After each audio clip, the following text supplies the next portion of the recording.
Welcome to good effort channel. Good morning students. இன்றைக்கி நம்ம ஹிஸ்ட்ரியில் chapter number 1 the rise of nationalism in யூரோப்பில் unit number 4 the making of Germany and Italy பார்க்க போகிறோம். So இப்போ நமக்கு டைட்டிலே தெரியுது எப்படி வந்து ஒரு ஜெர்மனியும் இட்டாலியும் நேஷன் ஸ்டேட் ஆச்சு அப்படின்றது பார்க்க போகிறோம். So Germany, can the army be the architect of a nation? So ஒரு ஆர்மி வந்து ஒரு ஆர்கிடெக்டாக ஆக முடியுமா நேஷன் ஸ்டேட் ஆறதுக்கு அப்படின்னு கொஷின் போட்டிருக்காங்க. ஆனால் அந்த மாதிரி தான் இப்போ ஜெர்மனி வந்து நேஷன் ஸ்டேட் ஆச்சு. அது எப்படி நேஷன் ஸ்டேட் ஆச்சு அப்படின்றது தான் நம்ம பார்க்க போகிறோம். After 1848 nationalism in Europe moved away from its association with democracy and revolution. So இப்போ இந்த ரெவல்யூஷன் எதுக்கு பண்ணுவாங்க? நேஷ்னலிசம் வேணும் அப்படின்றதுக்காக தான் இந்த ரெவல்யூஷன் வந்து பண்ணுவாங்க. ஆனால் அதுவே வந்து அவங்கள விட்டு விலகி போகுது. நேஷ்னலிசம் அப்படின்றது ஒன்று விலகி போகுது. Nationalist sentiment were often mobilised by conservatives for promoting state power and achieving political domination over Europe. ஆனால் இந்த கன்சர்வேட்டிவ்ஸ் வந்து இந்த நேஷனலிஸ்ட் கிட்ட வந்து மொபலைஸ் பண்ணிக்கிட்டே இருக்காங்க. நேஷனலிஸ்ட் சென்டிமெண்ட்ஸை மொபலைஸ் பண்ணிக்கிட்டே இருக்காங்க. ஏன்னா அவங்களுடைய பவர், ஸ்டேட் பவர் வந்து இருக்கணும், அதாவது அவங்க தான் வந்து பொலிட்டிக்கல் டாமினேட் பண்ணணும் யூரோப்பில் அப்படின்றதுக்காக இந்த கன்சர்வேட்டிவ்ஸ் வந்து மொபலைஸ் பண்ணுறாங்க. நேஷனலிஸ்ட் சென்டிமெண்ட்ஸை மொபலைஸ் பண்ணிட்டு இருக்கிறாங்க. This can be observed in the process by which Germany and Italy came to be unified as nation states. So இந்த ப்ராசஸ் தான் ஜெர்மனி அண்ட் இட்டாலி வந்து யூனிஃபைடு ஆகுது, நேஷன் ஸ்டேட்டாக யூனிஃபைடு ஆகுது. அது எப்படி ஆகுது அப்படின்றது தான் நம்ம பார்க்க போகிறோம். As you have seen, nationalist feelings were widespread among middle class Germans who in 1848 tried to unite the different regions of the German Confederation into a nation state governed by an elected parliament. So நம்ம last யூனிட்டில் வந்து நம்ம பார்த்தோம். இதில் German confederation 39 states இருந்தது. அது எல்லாமே ஒன்றாக்கி ஒரு ஃப்ராங்க்ஃபர்ட் பார்லிமெண்ட்டில் ஒரு அசம்பிளி வந்து ஒன்று உருவாக்குனாங்க. அந்த அசம்பிளியில் வந்து ஒரு டிராஃப்ட்டும் எழுதுனாங்க. அந்த டிராஃப்டில் மொனார்கி வந்து பார்லிமெண்ட்டுக்கு சப்ஜெக்டாக இருக்கணும் அப்படின்னு சொன்னாங்க. ஆனால் அந்த மொனார்கி வந்து என்ன செஞ்சாங்க? ரிஜெக்ட் பண்ணாங்க. இன்னொரு மற்ற மொனார்கியோட சேர்ந்து அந்த பார்லிமெண்ட்டே வந்து டிஸ்பேண்ட் பண்ணாங்க. ஸோ அதுதான் வந்து இங்கே சொல்லியிருக்காங்க. who in 1848 tried to unite the different regions of German Confederation. Try தான் பண்ணாங்க. ஜெர்மன் கான்ஃபெடரேஷன் எல்லாமே வந்து நேஷன் ஸ்டேட்டாக மாற்றுறதுக்கு ஒரு எலெக்டட் பார்லிமெண்ட்டை ஒன்று அவங்களா கொண்டு வரதுக்கு ட்ரை பண்ணாங்க.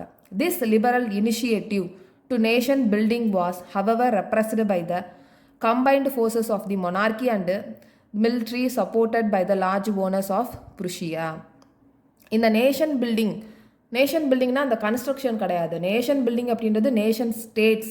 இந்த நேஷன் ஸ்டேட்ஸ் அப்படின்றத உருவாக்கணும் அப்படின்றத ஒரு முயற்சி, இனிஷியேட்டிவ், இதெல்லாம் வந்து ஒடுக்கப்படுது, அடக்குறாங்க. ரெப்ரஸ்னா ஒடுக்கப்படுது, அடக்குமுறை, இது எல்லாம் வந்து பண்ணுறாங்க. இந்த நேஷன் ஸ்டேட்ஸ் ஒன்று உருவாகணும் அப்படின்ற ஒரு முயற்சி இருக்குல்ல, அது வந்து அடக்கப்படுது, ஒடுக்கப்படுது.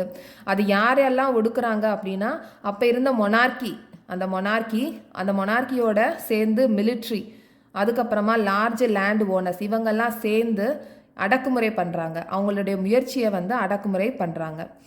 From then on, Prussia took on the leadership of the movement for national unification. So அதனால் இப்போ வந்து ப்ருஷியா வந்து இந்த மூமெண்ட்டுக்கு லீட் பண்ணிட்டு போகிறாங்க. நேஷ்னல் யூனிஃபிகேஷன் ஆகணும் அப்படின்றத லீட் பண்ணிட்டு போகிறாங்க. அப்போ அங்கே இருக்கிற சீஃப் மினிஸ்டர், ப்ருஷியாவோட சீஃப் மினிஸ்டர் ஒட்டோவான் பிஸ்மார்க் தான் வந்து இதை வந்து லீட் பண்ணிட்டு போகிறாங்க. அவங்க தான் ஆர்கிடெக்டாக இருக்கிறாங்க. So it's chief minister Otto von Bismarck was the architect of this process carried out with the help of Prussian army and bureaucracy. So அப்போ ப்ருஷியாவில் இருக்கிற சீஃப் மினிஸ்டர் ஒட்டோவான் பிஸ்மார்க் தான் வந்து ஒரு ஆர்கிடெக்டாக இருக்கிறாங்க இந்த ப்ராசஸ்க்கு ஹெல்ப் பண்ணுறதுக்கு யார் வர்றாங்கன்னா ப்ருஷியன் ஆர்மி, அதுக்கப்புறமா பியூரோக்ரஸினா ஹையர் அஃபீஷியல்ஸ், அவங்களோட ஹெல்ப் மூலமாக இந்த ப்ராசஸ் வந்து பண்ணுறாங்க.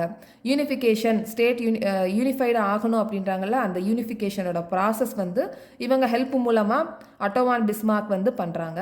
So 3 wars over 7 years with Austria, Denmark and France entered in Prussian victory and completed the process of unification. So இந்த லைன் வந்து ரொம்ப இம்பார்ட்டண்ட்டான லைன். எத்தனை வார் நடக்குது? 3 wars நடக்குது. எந்த இயர்? எத்தனை வருஷத்துக்கு? 7 இயர்ஸ்க்கு. யார் யார் கூட வார் பண்ணுறாங்க? Austria, Denmark, France. ஸோ மூணு மூணு மூணு இடத்துல வந்து மூணு பேர்கிட்டையும் வார் பண்ணுறாங்க, போர் செய்கிறாங்க, பேட்டில் பண்ணுறாங்க. இந்த போரில் யார் ஜெயிக்கிறாங்க அப்படின்னா ப்ருஷியா வந்து ஜெயிக்குது. Prussian victory and completed the process of unification. So இவங்க ஜெயிக்கிறதுனால இந்த ப்ராசஸ் ஆஃப் யூனிஃபிகேஷன் கம்ப்ளீட் ஆகுது. இப்போ ஜெர்மனி வந்து யூனிஃபிகேஷன் ஆயிடுது. ஸோ இப்போ ஜெர்மனி யூனிஃபிகேஷன் ஆகுது அப்படின்னா அங்கே வந்து ஒரு மொனார்கி இருக்கணும்ல, எம்பரர் வந்து இருக்கணும்ல. அப்போ யார் இருக்கிறாங்க? அப்போ ஜெர்மன் எம்பரராக யார் வர்றாங்க அப்படின்றது தான் இங்கே சொல்லியிருக்காங்க. இன் ஜனவரி 1871 the Prussian king William I was proclaimed German emperor in a ceremony held at Versailles. So இப்போ இந்த யூனிஃபிகேஷன் ஆனதுக்கு அப்புறமா ஜெர்மன் எம்பரரா வில்லியம் I ப்ரொக்ளைம் பண்ணுறாங்க, அனௌன்ஸ் பண்ணுறாங்க. எப்போனா 1871 ஜனவரி 1871 இந்த செரிமனி எங்கே நடக்குது அப்படின்னா வெர்சைலில் நடக்குது. ஓகே, ஸோ இந்த லைன் வந்து ரொம்ப இம்பார்ட்டண்ட்டான லைன். ஜெர்மன் யூனிஃபிகேஷன் ஆனதுக்கு அப்புறமா எந்த கிங் வந்து ஜெர்மன் எம்பரராக ஆறாங்க, எப்போ ஆறாங்க அப்படின்றத கண்டிப்பாக நம்ம ஞாபகத்தில் வச்சுக்கணும். அதே மாதிரி யார் யார் கூட வார் பண்ணுறாங்க அப்படின்றதையும் ஞாபகத்தில் வச்சுக்கணும். எத்தனை வார்ஸ் நடக்குது, எத்தனை வருஷத்துக்கு நடக்குது, யார் லீட் பண்ணிட்டு போகிறாங்க, இது எல்லாமே வந்து நம்ம ஞாபகத்தில் வச்சுக்கணும். On the bitterly cold morning of 18 January 1871, an assembly comprising the princes of the German states, representatives of the army, important Prussian ministers including the chief minister Otto von Bismarck, gathered in the unheated hall of the mirrors in the place of Versailles to proclaim the new German empire headed by Kaiser William I of Prussia. So இப்போ நம்ம இங்கே பார்த்தோம், இந்த பேராகிராஃபில் தான் பார்த்தோம். Germany வந்து unification ஆனதுக்கு அப்புறமா வில்லியம் I இவங்க தான் வந்து ஜெர்மன் எம்பரராக ஆறாங்க. இது எப்படி ஆறாங்க அப்படின்றது தான் இந்த பேராகிராஃப் வந்து எக்ஸ்பிளைன் பண்ணுறாங்க. இந்த அசம்பிளியில் யார் யார் பார்ட்டிசிபேட் பண்ணியிருக்காங்க, எந்த இடத்துல நடக்குது அப்படின்றது தான் இங்கே போட்டிருக்காங்க. On the bitterly cold morning 18 January 1871 வந்து இந்த அசம்பிளி நடக்குது. இங்கே யார் யார் வர்றாங்க அப்படின்னா பிரின்சஸ் ஆஃப் தி ஜெர்மன் ஸ்டேட்ஸில் இருக்கிற பிரின்சஸ், அதுக்கப்புறமா ரெப்ரசன்டேட்டிவ்ஸ் ஆஃப் த ஆர்மியில் இருக்கிற ரெப்ரசன்டேட்டிவ்ஸ், அதுக்கப்புறமா இம்பார்ட்டன்ட் ப்ருஷியன் மினிஸ்டர்ஸ், சீஃப் மினிஸ்டர் ஒட்டோ வான் பிஸ்மார்க், இவர் தானே சீஃப் மினிஸ்டராக இருந்து இங்கே ஆர்மியில் போர் வந்து செஞ்சாங்க, வார் செஞ்சாங்க. ஸோ அந்த சீஃப் மினிஸ்டர் ஒட்டோ வான் பிஸ்மார்க்கும் இருக்கிறாங்க. இவங்க எல்லாரோட தலைமையிலையும் இங்கே வெர்சைல் அப்படின்ற ஒரு பிளேஸில் ஹாலோட நேம் கொடுத்துருக்காங்க, hall of mirrors in the palace of Versailles, unheated hall of mirrors in the palace of Versailles to ப்ரொக்ளைம்னா அனௌன்ஸ் பண்ணுறாங்க. நியூ ஜெர்மன் எம்பையர் யார்? Kaiser William I of Prussia. இங்கே கைசர் அப்படின்னா கிங்னு அர்த்தம். ஸோ இப்போ வில்லியம் I கிங் வந்து German எம்பையராக அனௌன்ஸ் பண்ணிட்டாங்க. So the nation building process in Germany had demonstrated and dominance of Prussian state power. இப்போ நேஷன் பில்டிங்னா நேஷன் ஸ்டேட் அப்படின்றது ஒன்று இப்போ இங்கே உருவாகிடுச்சு. இதை யார் டாமினன்ஸ் பண்ணாங்கன்னா ப்ருஷியன் தான் இப்போ வந்து டாமினேட் பண்ணுறாங்க, டெமான்ஸ்ட்ரேட்டும் பண்ணுறாங்க. அவங்களுடைய கையில் அதிகாரம் வந்துருச்சு. So the new state placed a strong emphasis on modernizing the currency, banking, legal and judicial system in Germany. So இப்போ இவங்க நியூ ஸ்டேட் அப்படின்றத ஒன்று உருவாக்குனதுக்கு அப்புறமா எதுக்கு முக்கியத்துவம் கொடுக்குறாங்க அப்படின்னா மாடர்னைசிங் த கரன்சியை மாடர்னைஸ் பண்ணுறாங்க, பேங்கிங் மாடர்னைஸ் பண்ணுறாங்க, legal and judicial system in Germany எல்லாமே மாடர்னைஸ் பண்ணுறாங்க. ஸோ இதுவும் நம்ம ஞாபகத்தில் வச்சுக்கணும். ஜெர்மனி யூனிஃபிகேஷன் ஆனதுக்கு அப்புறமா எது முக்கியத்துவம் கொடுத்தாங்க அப்படின்றத நம்ம ஞாபகத்தில் வச்சுக்கணும். Prussian measured and practices often became a model for the rest of Germany. இப்போ இந்த ப்ருஷியனோட மெஷர்ஸ் அண்ட் ப்ராக்டிஸ் என்னென்ன செய்தாங்களோ அதோடைய செயல்பாடுகள் தான் மற்ற ரெஸ்ட் ஆஃப் ஜெர்மனிக்கு வந்து ஒரு மாடலாக இருக்குது. ஸோ இப்போ இந்த பெயிண்டிங்கில் பார்த்தோம் அப்படின்னா வில்லியம் I எப்படி வந்து ஜெர்மன் எம்பையராக ஆறாங்க, அது எந்த இடத்துல இருக்குது, அது எல்லாமே கொடுத்துருக்காங்க இந்த பெயிண்டிங்கில். Italy unified. இப்போ இட்டாலி வந்து எப்படி யூனிஃபை ஆயிருக்கு அப்படின்றத நம்ம பார்க்க போகிறோம். Like Germany, Italy too had a long history of political fragmentation. இப்போ இட்டாலியும் ஜெர்மனி மாதிரி நிறைய ஒரு பெரிய ஹிஸ்ட்ரியே இருந்தது. அதில் பொலிட்டிக்கல் ஃப்ராக்மெண்டேஷன் அப்படின்னா பொலிட்டிக்கல் வைஸாக ரீஜியன் வந்து பாட்டாக தான் இருந்தது. எப்படி இருந்தது அப்படின்னா, இந்த Italians were scattered over several dynastic states as well as the multinational Habsburg Empire. இந்த இட்டாலியன்ஸ் அப்படின்னா இட்டாலியில் இருக்கிற பீப்புளை வந்து இட்டாலியன்ஸ் அப்படின்னு சொல்லுவோம். ஸ்கேட்டர்ட் அப்படின்னா பரவி இருக்கிறது. இந்த இட்டாலியன்ஸ் வந்து பரவி இருந்தாங்க. எப்படி பரவி இருந்தாங்க அப்படின்னா, செவரல் டைனஸ்டிக் ஸ்டேட்ஸ், அரசு வம்சங்கள் இருப்பாங்கள்ல, அவங்களுக்கு கீழே ஒரு ஸ்கேட்டர்ட் ஆகி இருந்தாங்க. அதில் மல்டிநேஷ்னல் ஹாப்ஸ்பர்க் எம்பையருக்கு கீழேயும் இந்த இட்டாலியன்ஸ் வந்து ஸ்கேட்டர்ட் ஆகி இருந்தாங்க. During the middle of the 19th century, Italy was divided into 7 states, of which only one, Sardinia-Piedmont, was ruled by an Italian princely house. So இப்போ இந்த மிடில் ஆஃப் 19th centuryயில் இட்டாலி வந்து 7 ஸ்டேட்ஸாக divide ஆகியிருந்தது. அதில் ஒரு state சர்டினியா பிட்மெண்ட். இதில் இந்த இட்டாலியனாலேயே rule செய்யப்பட்ட ஒரு state எது அப்படின்னா சர்டினியா பிட்மெண்ட்.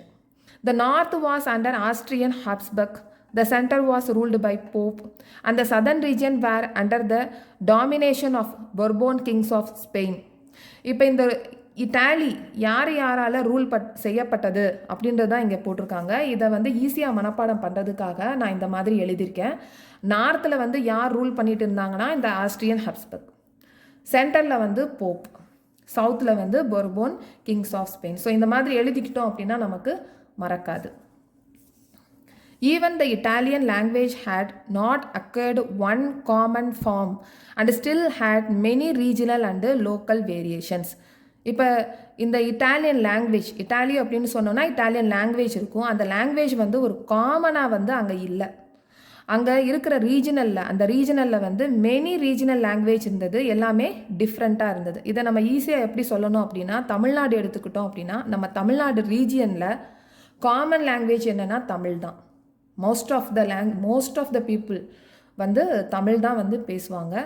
வேலை செய்யணும் அப்படின்றதுக்காக வேறு ஸ்டேட்லேருந்து தமிழ்நாட்டுக்கு வந்து வேறு லாங்குவேஜ் பேசலாம். ஆனால் ரீஜனல் லாங்குவேஜ் அப்படின்னு சொல்லும்போது தமிழ்நாட்டில் தமிழ் தான்.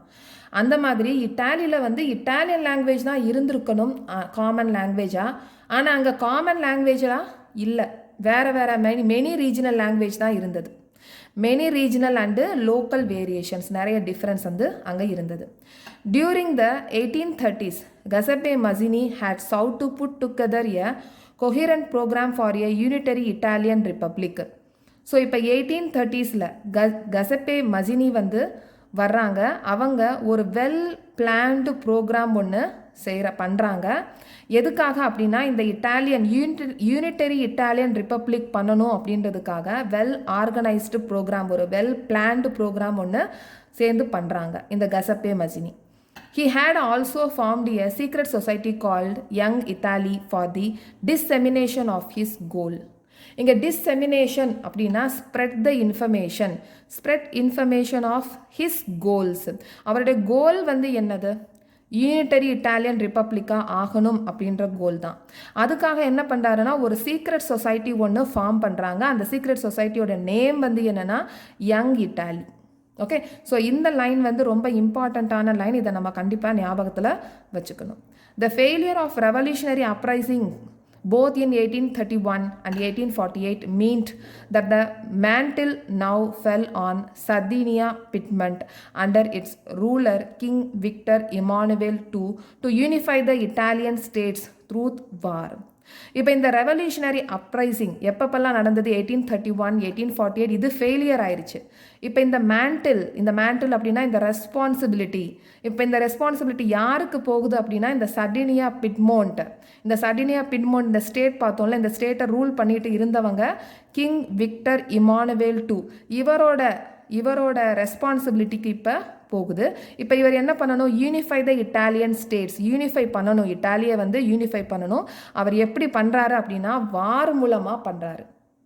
இன் the eyes of ruling elites of this region A unified Italy offered them the possibility of economic development and political dominance. இப்போ இந்த எலைட் குரூப் அப்படின்னா நம்ம நிறைய டாப்பிக்கில் பார்த்துருக்கோம். அப்பர் கிளாஸ், இந்த அப்பர் கிளாஸ் பீப்புள் வந்து அவங்க எப்படி பார்க்குறாங்க, இந்த யூனிஃபைடு இட்டாலி ஆச்சு அப்படின்னா இந்த எக்கனாமிக் டெவலப்மெண்ட் வந்து நல்லபடியாக வரும். அதே மாதிரி அவங்களுக்கு பொலிட்டிக்கல் டாமினன்ஸ் கிடைக்கும். அதாவது பொலிட்டிக்கல் வைஸில் அவங்க ஆதிக்கம் செலுத்தலாம், டாமினன்ட் பண்ணலாம் அப்படின்றத அவங்க எலைட் வந்து நினச்சாங்க, எலைட் பீப்புள் வந்து நினச்சாங்க. Chief Minister Cavour, who led the movement to unify the regions of Italy, was neither a revolutionary nor a democrat. இப்போ இந்த மூமெண்ட், இந்த போராட்டம், இந்த மூமெண்ட்டை வந்து யார் லீட் பண்ணிட்டு போனாங்க அப்படின்னா சீஃப் மினிஸ்டர் கேவர். ஸோ இவர் வந்து எப்படி பண்ணுறாருன்னா, இந்த மூமெண்ட் வந்து எப்படி இருந்துச்சு அப்படின்னா இட்டாலியில் அது ஒரு ரெவல்யூஷனரியாகவும் இல்லை, டெமோக்ராட்டிக்காகவும் இல்லை இந்த மூமெண்ட்டு. ஓகே, இந்த யூனிஃபை பண்ணணும் அப்படின்ற ஒரு மூமெண்ட் வந்து ஒரு ரெவல்யூஷனரியாகவும் இல்லை, டெமோக்ராட்டிக்காகவும் இல்லை. இதை லீட் பண்ணிட்டு போனவங்க chief minister Cavour. Like many other wealthy and educated members of the Italian elite, he spoke French much better than he did Italian.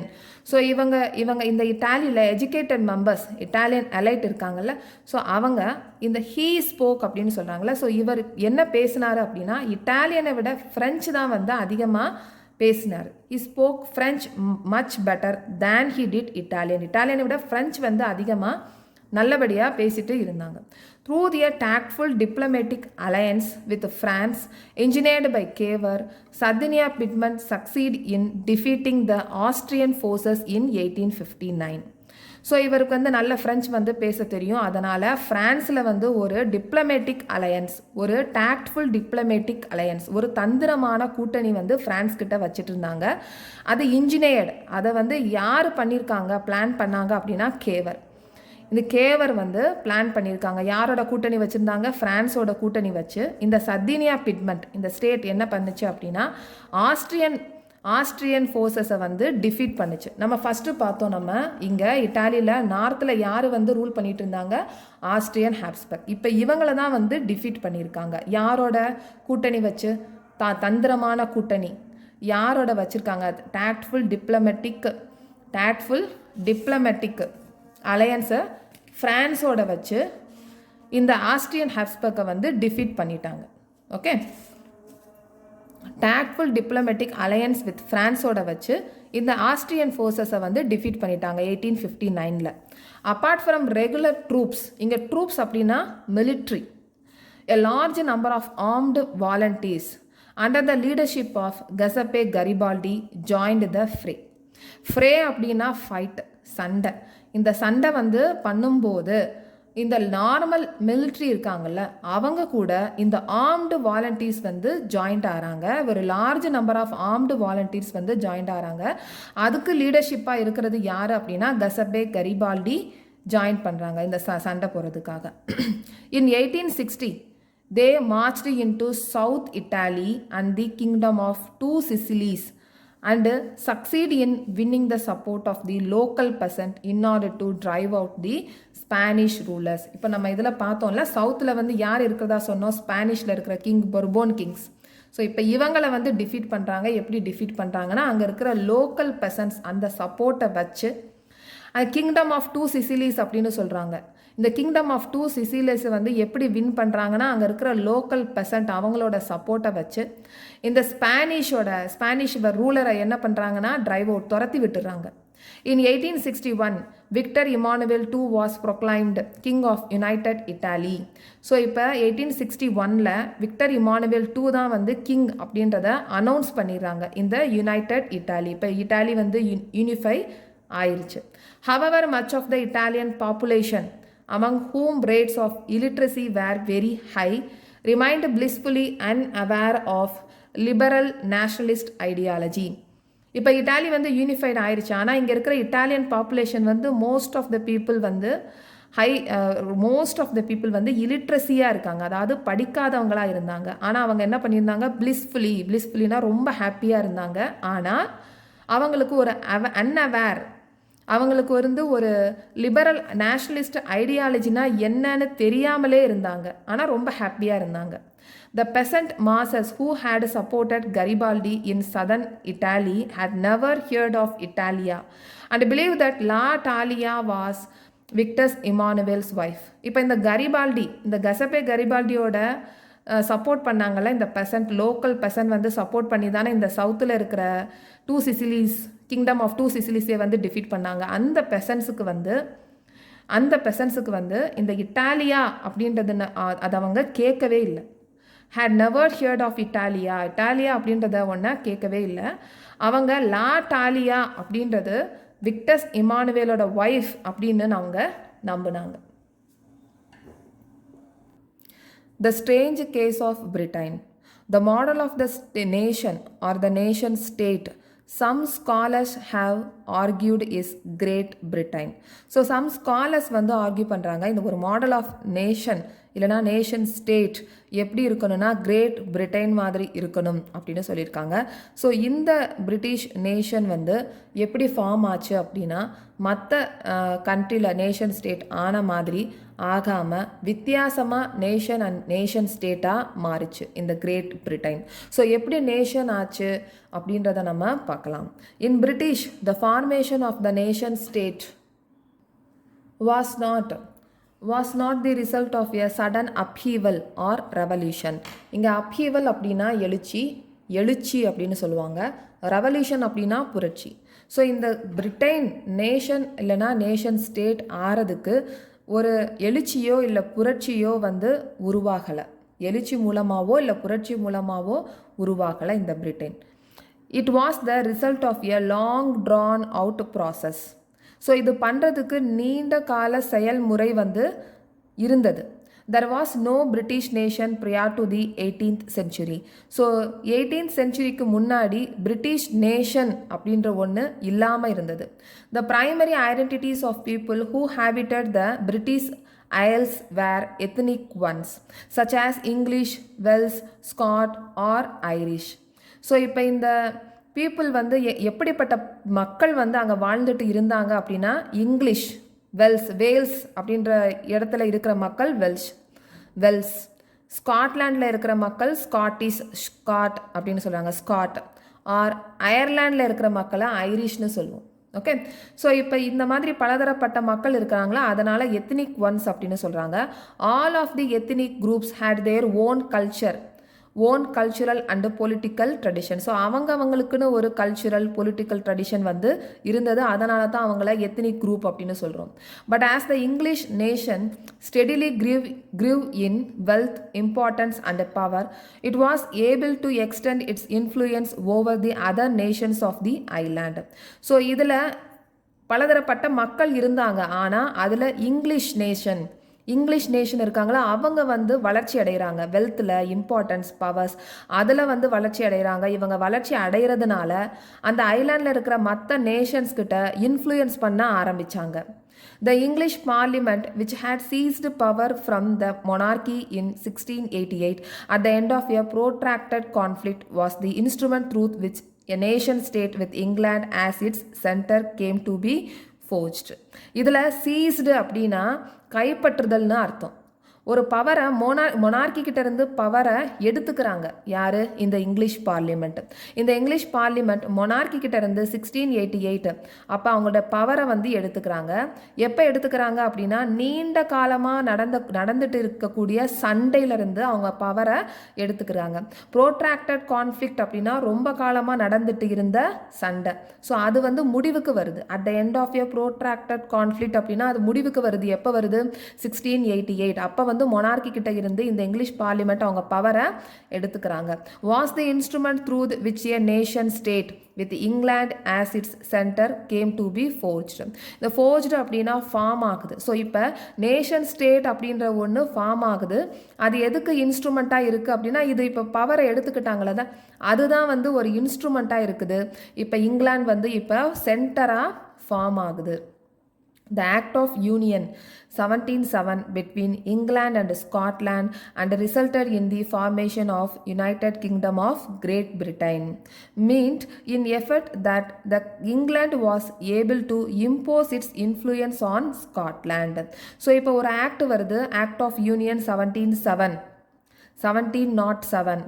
இது இங்கிலாந்துக்கும் ஸ்காட்லாண்டுக்கும் ஒரு ஃபார்மேஷன் ஆகிறாங்க. United Kingdom of Great Britain அப்படின்னு சொல்லி ஃபார்ம் ஆகுது. எந்தெந்த கண்ட்ரிக்கு அப்படின்னா, எந்தெந்த நேஷன் அப்படின்னா, இங்கிலாந்துக்கும் ஸ்காட்லாண்டுக்கும் சேர்ந்து யுனைடெட் கிங்டம் ஆஃப் கிரேட் பிரிட்டன்னு ஒன்று ஃபார்ம் ஆகுது. அப்போ இது எப்போ ஃபார்ம் ஆகுது அப்படின்னா 1707. இது ரொம்ப இம்பார்ட்டன்ட். இது எம்சிக்யூவில் கேட்குறதுக்கு சான்சஸ் வந்து இருக்குது. ஓகே, ஸோ இந்த மாதிரி இது ஃபார்ம் ஆகுதுல்ல, United Kingdom of Great Britain. So அப்போ இந்த பிரிட்டிஷ் இந்த பிரிட்டிஷ் வந்து என்ன பண்ணுறாங்க அப்படின்னா, ஸ்காட்லாண்ட் மேலே அவங்களோட இன்ஃப்ளூயன்ஸை இம்போஸ் பண்ணுறாங்க. அவங்களுடைய ஆதிக்கத்தை வந்து ஸ்காட்லாண்ட் மூலமாக செலுத்துகிறாங்க. இன்ஃப்ளூயன்ஸ், ஆதிக்கம் அப்படின்னா கண்ட்ரோல் பண்ணுறாங்க.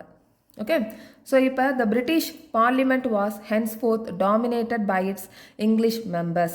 இப்போ இந்த பிரிட்டிஷ் பார்லிமெண்ட் இதை யார் டாமினேட் பண்ணுறாங்க அப்படின்னா இந்த இங்கிலீஷ் மெம்பர்ஸ் தான்.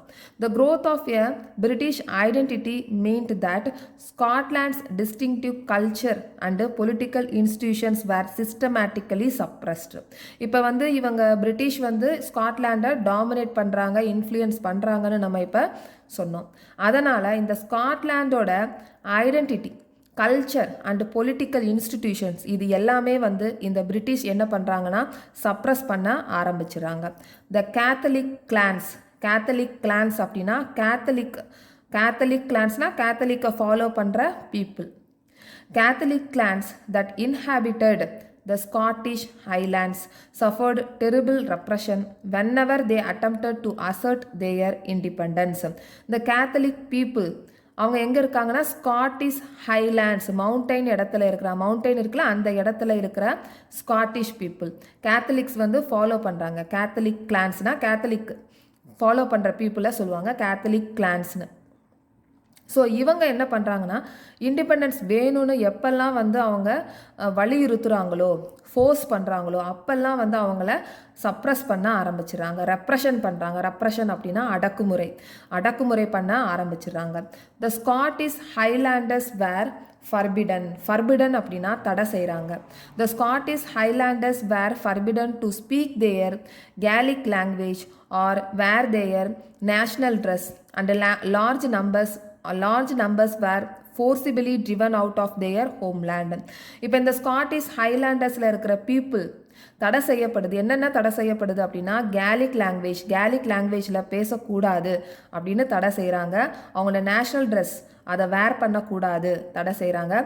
அதுக்கப்புறமா லார்ஜ் நம்பர் ஆஃப் பீப்புள்ஸ் வந்து வலுக்கட்டாயமாக வெளியேற்றப்படுறாங்க, அவங்க ஹோம்லேண்ட்லேருந்து வெளியேற்றப்படுறாங்க. ஸோ இப்போ வந்து நம்ம அயர்லாண்டு பற்றி பேச போகிறோம். இப்போ எப்படி வந்து யுனைடெட் கிங்டம் ஆஃப் கிரேட் பிரிட்டனில் ஸ்காட்லாண்ட் வந்து இன்கார்பரேட் ஆச்சோ, ஃபோர்ஸ்ஃபுல்லி இன்கார்பரேட் ஆச்சோ, அதே மாதிரி இப்போ அயர்லாண்டு எப்படி ஆச்சு அப்படின்றத பார்க்கலாம். அயர்லாண்டு சஃபர்ட் ஏ சிமிலர் ஃபேட். சிமிலர் அப்படின்னா ஒரே மாதிரி. அயர்லாண்ட் சஃபர்ட் ஏ சிமிலர் ஃபேட், இதே மாதிரி தான். சிமிலர்னா இதே மாதிரி, ஒரே மாதிரியான.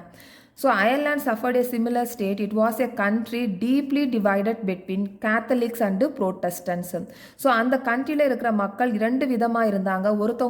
ஒரு குரூப் வந்து கேத்தலிக்ஸாக இருந்தாங்க, இன்னொரு குரூப் வந்து ப்ரோட்டஸ்டண்ட்டாக இருந்தாங்க. கேத்தலிக்கை ஃபாலோ பண்ணாத மக்கள் கொஞ்சம் பேர் இருப்பாங்களா, அவங்க வந்து ப்ரோட்டஸ்டன்ட் அப்படின்னு சொல்லுவாங்க. கேத்தலிக்ஸ் அண்டு ப்ரோட்டஸ்டன்ட் ரெண்டு குரூப் பீப்புள் வந்து இருந்தாங்க. The English helped the Protestant of Ireland to establish their dominance over a largely Catholic country. இப்போ இந்த இங்கிலீஷ் பீப்புள் என்ன பண்ணுறாங்க, ப்ரோட்டஸ்டண்ட்டை வந்து சப்போர்ட் பண்ணுறாங்க. ஸோ அதனால் இந்த அயர்லாண்டை வந்து ஃபுல்லாக டாமினேட் பண்ண முடியும், இந்த கேத்தலிக் கண்ட்ரியை டாமினேட் பண்ண முடியும்னு சொல்லி இந்த இங்கிலீஷ் பீப்புள் வந்து ப்ரோட்டஸ்டண்ட்டை வந்து சப்போர்ட் பண்ணுறாங்க, ஹெல்ப் பண்ணுறாங்க. Catholic revolts against British dominance were suppressed. அதனால் இந்த கேத்தலிக் ரிவோல்ட் பண்ணும்போது இந்த பிரிட்டிஷ் டாமினன்ஸ் என்ன பண்ணுறாங்க, இவங்களை கேத்தலிக்ஸை சப்ரஸ் பண்ண ஆரம்பிச்சுறாங்க. After a failed year revolt led by Wolfe Tone and his United Irishmen 1798, Ireland was forcibly incorporated into the United Kingdom in 1801. ஒரு ரிவோல்ட் நடக்குது, அதை லீட் பண்ணுறவங்க யாருன்னா வோல்ஃப் டோன். ஸோ இவரோட ரிவோல்ட் வந்து என்ன ஆகுதுன்னா ஃபெயில் ஆயிடுது. அதனால் இந்த யுனைடெட் ஐரிஷ்மென் வந்து Ireland forcibly incorporated into the United Kingdom in 1801. 1801 வந்து இந்த யுனைடெட் கிங்டமோட இந்த அயர்லாண்ட் என்ன ஆகுதுன்னா ஜாயிண்ட் ஆகிடுது. இன்கார்பரேட் அப்படின்னா இணைக்கப்படுதுன்னு அர்த்தம், ஜாயிண்ட் ஆகிடுது. ஸோ இப்போ a new British nation was forged through the propagation of a dominant English culture. இப்போ இந்த பிரிட்டிஷ் நேஷனோட ஃபார்ம் ஆகுது, இங்கிலீஷ் கல்ச்சர் டாமினேட் ஆகுது. ப்ரொபகேஷன் அப்படின்னா ஸ்ப்ரெட் ஆகுது. என்ன ஸ்ப்ரெட் ஆகுது? இங்கிலீஷ் கல்ச்சர் வந்து ஃபுல்லாக ஸ்ப்ரெட் ஆகுது. பிரிட்டிஷ் நேஷன் ஒன்று ஃபார்ம் ஆகுது. The symbol of the new Britain, the British flag, the national anthem, God save our noble king, the English language were actively promoted, and the older nations survived only as subordinate partners in this union. இப்போ இந்த British அவங்களுடைய language, அவங்களுடைய flag union jack இது, அதுக்கப்புறமா அவங்களுடைய national anthem God save our noble king, அதுக்கப்புறமா அவங்களுடைய English language இதுதான் வந்து அவங்களுடைய நேஷனில் வந்து எல்லா இடத்துலையும் ப்ரொமோட் பண்ணுறாங்க. ஸோ அவங்க கூட இருந்தாங்களே, இன்கார்பரேட் ஆனாங்கள்ல, அந்த நேஷன்ஸ் எல்லாமே ஒரு சபார்டினேட்டாக தான் இருந்தாங்க. ஸோ இந்த மாதிரி தான் பிரிட்டிஷ் நேஷன் ஒன்று ஃபார்ம் ஆச்சு.